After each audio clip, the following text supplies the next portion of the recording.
আজকের ভিডিওতে খুব সহজ ভাষায় জানব চিপসের প্যাকেট কেন ফোলা থাকে আর এর ভেতরে আসলে কি গ্যাস ভরা থাকে।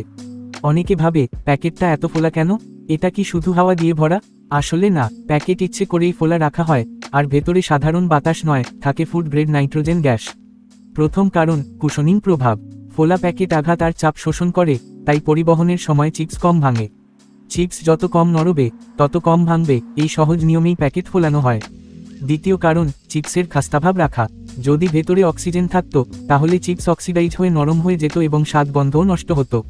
নাইট্রোজেন গ্যাস নিষ্ক্রিয়, মানে খাবারের সঙ্গে কোনো বিক্রিয়া করে না, তাই চিপস থাকে খাস্তা, তাজা এবং সুস্বাদু। এবার আবার পরিষ্কার করে বলি, চিপসের প্যাকেটে অক্সিজেন নয়, থাকে নাইট্রোজেন গ্যাস। এই গ্যাস আর্দ্রতা কমায় এবং চিপসের গুণমান ধরে রাখে। অনেকেই ভাবে প্যাকেট ভরা শুধু হাওয়া, আসলে সেই হাওয়া হলো নাইট্রোজেন, যা চিপসের রক্ষাকবচের মতো কাজ করে। বড় প্যাকেটে কম চিপস মনে হলেও এর একটা কারণ আছে, ফাঁকা জায়গাটা আসলে চিপসকে রক্ষা করে। প্যাকেটের ওপর চাপ কমে চিপস ভাঙার সম্ভাবনা কম হয়। অর্থাৎ প্যাকেট ফোলানো হয় চিপসকে অক্ষত, তাজা এবং খাস্তা রাখার জন্য। ভিডিওটি উপকারী হলে লাইক ও সাবস্ক্রাইব করুন।